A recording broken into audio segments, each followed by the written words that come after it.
Good morning, students. So, today our topic is electric flux. In last class, we discussed about electric field lines and torque on a dipole. Now, going further, and today we will discuss about electric flux. So, in last class,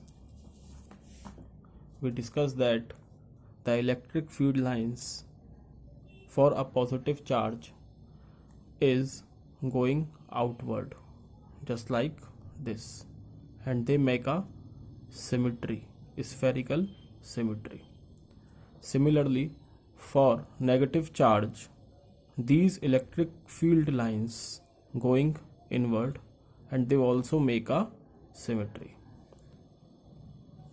In that class, we also seen that the uniform electric field is represented by a parallel lines which are equispaced from each other.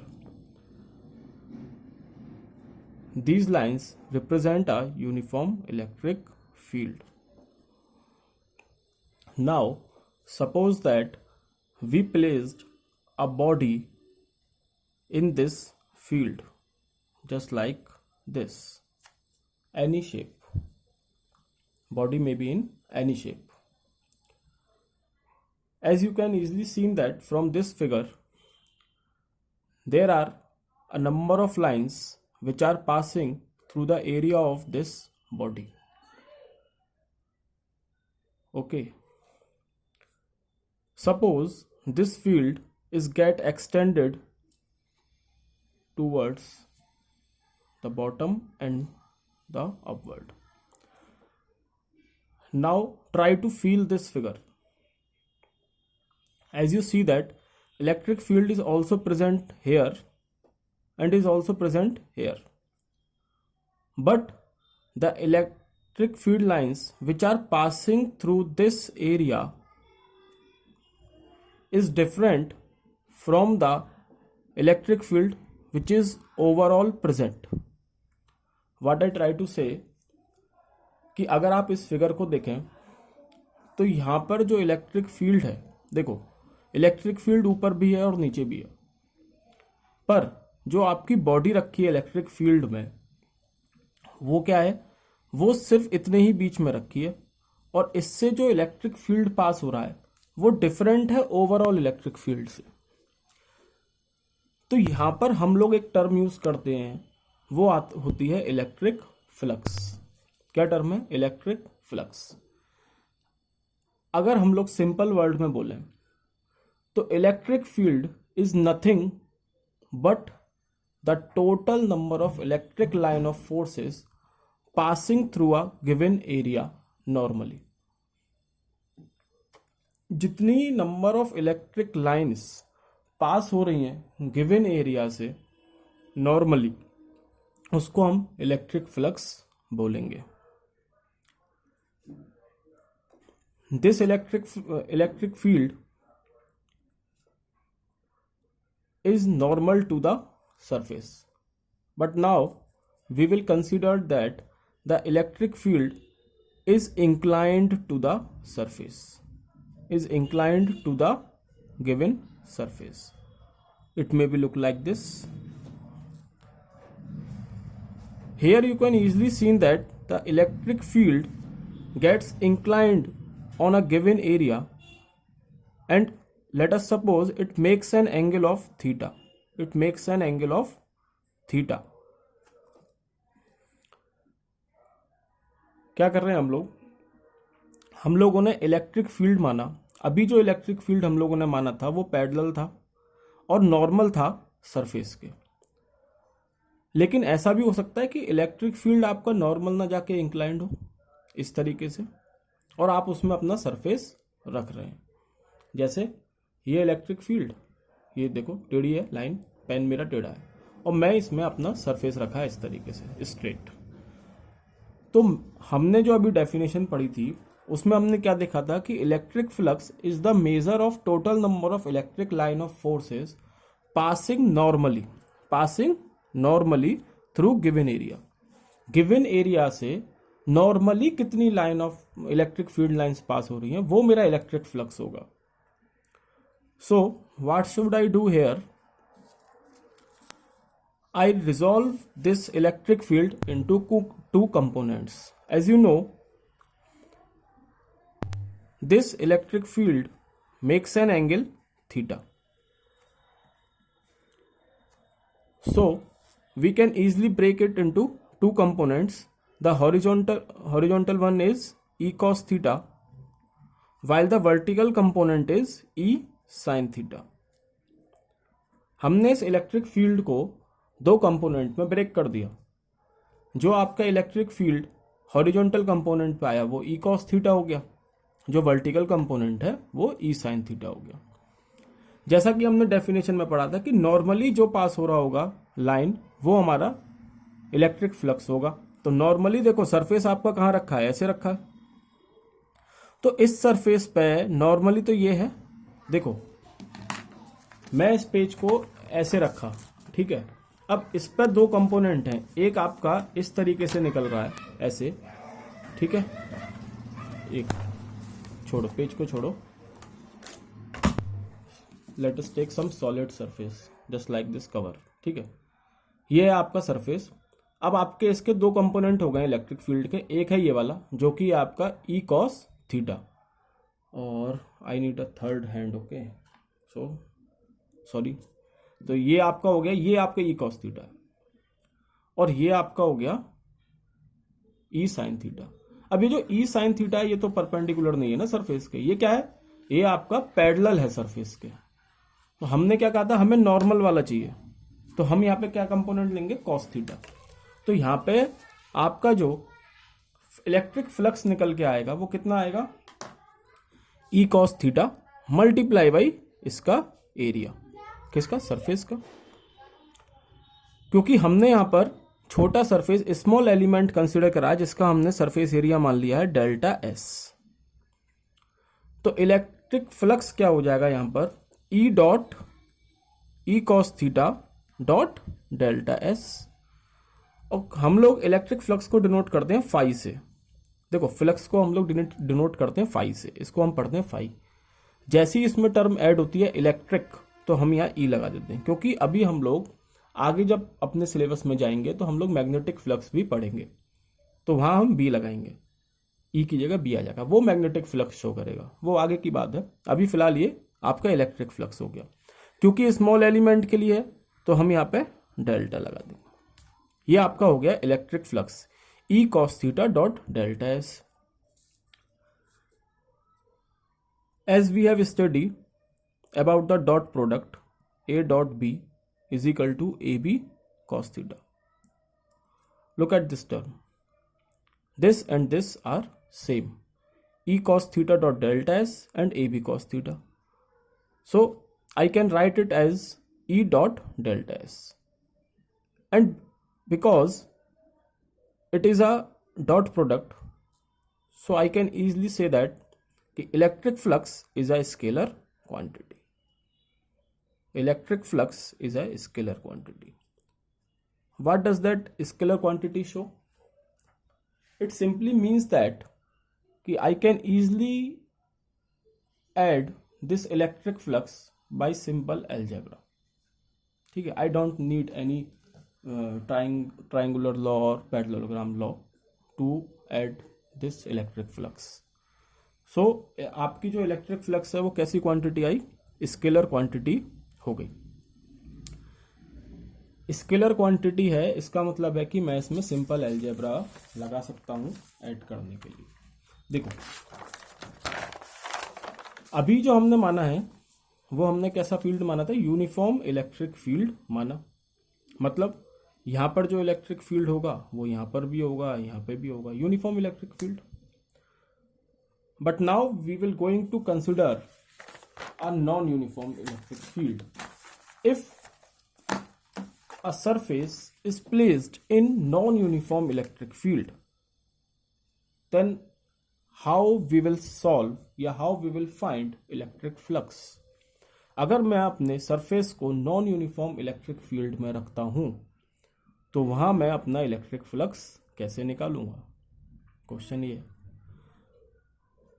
Similar method है, जैसा कि मैंने आप लोगों को बताया कि electric flux scalar quantity है, और क्योंकि ये स्केलर क्वांटिटी है तो मैं इसको सिंपली ऐड कर सकता हूँ, ठीक है। अब नॉन यूनिफॉर्म इलेक्ट्रिक फील्ड से मुझे नुकसान क्या हो रहा है, मुझे नुकसान इतना सा हो रहा है कि जो मेरा इलेक्ट्रिक फील्ड यहाँ है और जो यहाँ है ये डिफरेंट होंगे, और जो यहाँ होगा वो भी अलग होगा, क्योंकि नॉन यूनिफॉर्म इलेक्ट्रिक फील्ड है। E1, E2, E3 मैंने 3 इलेक्ट्रिक फील्ड 3 अलग अलग एलिमेंट पे मान लिए। 3 क्या मतलब, सारे एलिमेंट में ऐड कर दूंगा। मैंने अभी यहाँ सपोज 3 एलिमेंट मान लिए सरफेस पर, DS1, DS2, DS3, और इलेक्ट्रिक फील्ड तीनों पर अलग अलग है, E1, E2, E3। और मुझे मालूम है मेरा इलेक्ट्रिक फ्लक्स होता क्या, E डॉट डेल्टा एस। तो इलेक्ट्रिक फ्लक्स पहले एलिमेंट के लिए क्या हो जाएगा, E1 डॉट डेल्टा S1, दूसरे के लिए E2 डॉट डेल्टा S2, तीसरे के लिए E3 dot delta S3। Simply add कर दूंगा, मेरा टोटल इलेक्ट्रिक फ्लक्स आ जाएगा, सो ऑन, क्योंकि बहुत सारे एलिमेंट हो सकते हैं, ठीक है। ये हो गया नॉन यूनिफॉर्म इलेक्ट्रिक फील्ड के लिए। Now unit electric field, electric flux की यूनिट क्या होगी, सिंपल। इलेक्ट्रिक फ्लक्स हमने देखा E dot delta S, and we all know that the unit of electric field is newton per coulomb. And what about the unit of area? So it is very simple, the unit of area is meter square. So the unit of electric flux that we will see here is Newton meter square per coulomb. So this is the unit of electric flux, Newton meter square per coulomb. Newton meter square per coulomb. And we also know that the electric field is also given as V upon L. E is equal to V upon L, where V is the potential. So the another unit for electric field is volt per meter. Another unit of electric field is volt per meter. If we use this unit instead of Newton per coulomb, then we will get the unit of electric flux is volt per meter. So this is also another unit for electric flux. So हमें यहाँ पर कितनी 2 unit मिली electric flux की, एक Newton metre square per coulomb, जहाँ पर अगर मेरा electric field F upon Q है, अगर मेरा electric field V upon L है, ठीक है, इसको हम आगे देखेंगे अगले चैप्टर में V अपॉन L कैसे आया। तो V अपॉन L अगर मेरा इलेक्ट्रिक फील्ड है, क्वेश्चन पर डिपेंड करेगा एक्चुअली, ठीक है। तो यहाँ पे क्या यूनिट हो जाएगी इलेक्ट्रिक फील्ड की, वोल्ट पर मीटर। वोल्ट पर मीटर यहाँ पुट करूंगा, सरफेस एरिया मीटर स्क्वायर है, तो ये हो गई वोल्ट मीटर। सो यहाँ पे आपको इलेक्ट्रिक फ्लक्स की 2 यूनिट मिली, newton metre square per coulomb और वोल्ट मीटर, ठीक है। ये हो गया आपका electric flux. Now we will going to discuss another important topic in your syllabus, which is Gauss theorem,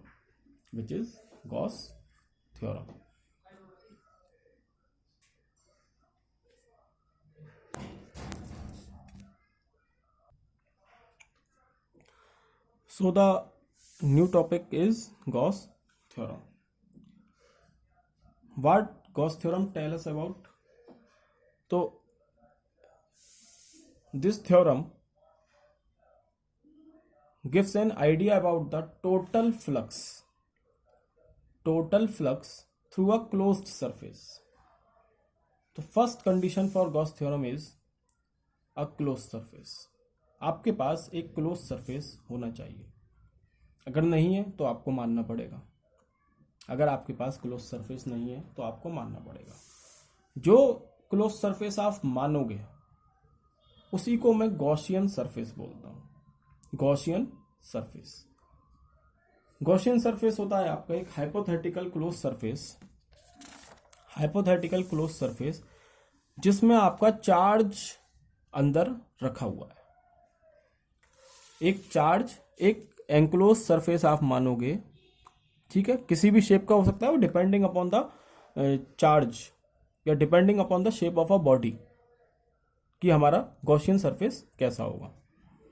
मानो कि एक चार्ज मेरा क्यू रखा है, ठीक है, इसके चारों ओर मैंने एक सरफेस मान लिया, इस सरफेस के अंदर अब मेरा चार्ज रखा है, तो इसी सरफेस को मैं गॉसियन सरफेस बोलता हूं, गॉसियन सरफेस बोलूंगा। तो मेरी गॉस थ्योरम क्या बोलती है कि टोटल फ्लक्स जो एक क्लोज सरफेस से पास हो रहा है वो 1/ε0 टाइम्स है नेट चार्ज जो कि उस सरफेस के अंदर एंक्लोज्ड है, जो कि उस सरफेस के अंदर एंक्लोज्ड, मतलब कि टोटल फ्लक्स मतलब phi E, total flux through a close surface is 1/ε0 times the total charge enclosed in the surface. हमने माना टोटल चार्ज क्यू एंक्लोज्ड है, बाकी वो अपने आप ही बोल रहा है कि 1/ε0 टाइम्स होगा। तो इसका मतलब क्या होगा, phi E is equal to Q upon ε0। ये है आपका गॉस थ्योरम। तुम्हें मालूम है कि जो आपका इलेक्ट्रिक फ्लक्स है वो ई डॉट डी एस होता है। अब यहां मैं क्लोज्ड इंटीग्रल लगा रहा हूं, ये देखो, ये अगर यहां सर्किल लग जाता है ये क्लोज्ड इंटीग्रल शो करता है। क्लोज्ड इंटीग्रल का मतलब क्यों है, क्योंकि ये पूरा एक सरफेस है। देखो, इस सरफेस से अगर यहां से चलूंगा तो मुझे लौट के यहां पे आना पड़ेगा, इंटीग्रेशन का मतलब ये होता है। तो ये क्या हो गया, क्लोज्ड इंटीग्रल हो गया, और एस क्या दिखा रहा है, सरफेस इंटीग्रल हो। तो E dot D S is equal to Q upon ε0 is equal to phi E. ये आपका है गॉस थ्योरम। इसका प्रूफ देखते हैं हम लोग। To prove Gauss theorem we considered a positive charge Q, ठीक है, एक पॉजिटिव चार्ज Q हमने कंसिडर करा, इससे इलेक्ट्रिक फील्ड लाइंस निकल रही होंगी, कैसी होंगी, आउटवर्ड होंगी। तो ये आउटवर्ड जा रही है इलेक्ट्रिक फील्ड लाइंस। एक हमने गॉसियन सरफेस मान लिया इस चार्ज को एंक्लोज्ड करने के लिए, इस चार्ज को एक सरफेस में बंद करने के लिए हमने एक सरफेस मान लिया गॉसियन सरफेस, उसके अंदर हमने इसको एंक्लोज्ड कर दिया। इस गॉसियन सरफेस पे हमने एक छोटा एलिमेंट ds माना, ठीक है, कैसा होगा, ये नॉर्मल होगा इस तरीके से ds। अच्छा, हमारा ई भी इसी डायरेक्शन में जा रहा है, तो थीटा यहाँ कितना हो जाएगा, थीटा यहाँ आपका 0 है, क्योंकि ई और ds दोनों पैरेलल है, दोनों के बीच में कोई एंगल है ही नहीं फिलहाल, तो थीटा आपका हो गया 0। अगर हम इसमें आगे जाएंगे तो अगर मैं कंसीडर करूं कि ये r डिस्टेंस पे है ये सरफेस, तो इलेक्ट्रिक फील्ड पॉइंट चार्ज की वजह से कितना होगा तो हमें मालूम है 1/4πε0 Q अपॉन r स्क्वायर होता है। इलेक्ट्रिक फील्ड इस गॉसियन सरफेस पे 1/4πε0 Q अपॉन r स्क्वायर हो गया। अब अभी हमने देखा था कि हमारा फ्लक्स कितना होता है, डी फाई, क्योंकि छोटा एलिमेंट का निकाल रहा हूं, d phi is equal to E dot D s. E dot D s cos theta हो जाएगा, डॉट प्रोडक्ट है, A dot B is equal to A B cos theta, और थीटा की वैल्यू मेरी 0 है, तो कॉस 0 1 होता है, ई डॉट डी एस हो गया। जब मैं इसका इंटीग्रेशन करूंगा पूरे सरफेस पर निकालने के लिए, इंटीग्रेशन करा, क्लोज इंटीग्रल होगा, d phi is equal to close integral of E dot D s. तो फाई ई हो गया है तो डायरेक्ट, और ये ई मेरा बाहर आ जाएगा, कांस्टेंट है, और सरफेस एरिया कितना होगा, क्योंकि ये स्फेरिकल सरफेस बन रहा है तो कांस्टेंट, इसका सरफेस एरिया कितना होगा 4πr स्क्वायर। ई की value 1/4πε0 Q upon r square है, वो मैंने यहाँ पुट कर दी, और ये हो गया 4πr स्क्वायर। इस पूरे को सॉल्व करा तो मेरे पास वही आया जो कि गॉस थ्योरम ने बोला था, phi is equal to Q upon ε0। तो this is the proof for Gauss theorem, phi is equal to Q upon ε0।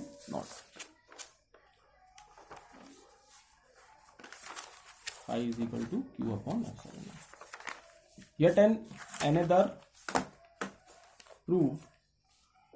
Now what we will try to derive Coulomb's law from Gauss theorem. Coulomb's law from Gauss theorem. Similar method है, क्या करना है हमें, Coulomb's law derive करनी है Gauss theorem से। हमने फिर से एक चार्ज कंसीडर करा Q। उसके पास स्फेरिकल गॉसियन सरफेस बना दिया, एंक्लोज्ड कर दिया उसको, एक एलिमेंट कंसीडर करा ds, इस पे इलेक्ट्रिक फील्ड कितना होगा, E होगा, दोनों के बीच में एंगल दोबारा से 0 हो जाएगा। यहां से फ्लक्स कितना पास हो रहा होगा, क्योंकि अब हमें गॉस थ्योरम का यूज करना है इसमें। पिछले पार्ट में हमने गॉस थ्योरम प्रूव करी थी, यहाँ पे हमें गॉस थ्योरम मालूम है, हमें उसमें से कूलम्स लॉ निकालनी है। कैसे निकलेगी, तो इस एलिमेंट से फ्लक्स कितना पास होगा, ई dot D s, E dot D s cos 0 हो जाएगा, तो ई डॉट डी एस ही हो गया। क्योंकि मुझे पूरे सरफेस का निकालना है, तो यहाँ पे कितना हो जाएगा, phi E is equal to integral E dot D s, integration करूंगा तो डी फाई ई हो जाएगा। ई मेरा कांस्टेंट है, बाहर आ गया, डी एस की जगह 4 पाई आर स्क्वायर आ गया, तो E into 4 pi r square. अब मुझे मालूम है गॉस थ्योरम से मेरा फाई ई कितना होता है, क्यू अपॉन एप्सिलॉन नॉट। अब ये भी क्यू अपॉन एप्सिलॉन नॉट है फाई ई, और ये है E into 4 pi r square. तो मैं इन दोनों को इक्वेट कर सकता हूँ, इन दोनों इक्वेशंस को मैं इक्वेट कर सकता हूँ। On equating equation 1 and equation 2, तो ये क्या मिल गया मुझे, E into 4 pi r square is equal to Q upon epsilon naught. इस 4 पाई आर स्क्वायर को मैं इधर ले गया, तो ये क्या हो गया, 4 पाई एप्सिलॉन नॉट एक जगह ले लिया, क्यू अपॉन आर स्क्वायर एक जगह ले लिया। ये आ गया आपका इलेक्ट्रिक फील्ड, कहाँ पर, इस पॉइंट से पास होता हुआ। अब अगर मैं इस गॉसियन सरफेस पे मान लूं कि मेरा कोई पॉजिटिव टेस्ट चार्ज रखा हुआ है क्यू नॉट रखा है इस गॉसियन सरफेस पे, कहीं पे ही मान लो, यहाँ मान लो, यहाँ मान लो, इलेक्ट्रिक फील्ड तो हर जगह सेम होगा ना। अब इतना ही होगा जितना आप लोग को निकला है, 1/4 pi epsilon naught Q upon r square. मैंने यहाँ क्यू नॉट मान लिया, पॉजिटिव टेस्ट चार्ज रखा है, तो कूलम्स लॉ क्यों निकाल रहा हूँ, कूलम्स लॉ तो प्रूव ही करनी है ना। तो E इज इक्वल टू क्या होता है, एफ अपॉन क्यू नॉट। तो एफ यहां से कितना हो जाएगा, E इंटू क्यू नॉट। यहाँ पे E की वैल्यू तुम पुट कर दो, तो तुम्हें क्या मिल जाएगा, 1/4 pi epsilon naught Q into Q naught upon r square. और यही क्या है, यही तो आपकी कूलम्स लॉ है। सो आपकी कूलम्स लॉ डेराइव हो गई। ओके, ये आपकी कूलम्स लॉ डेराइव हो गई। So that's enough for today. ठीक है, if you have any doubt regarding this lecture, then you may ask me in comment section. Okay.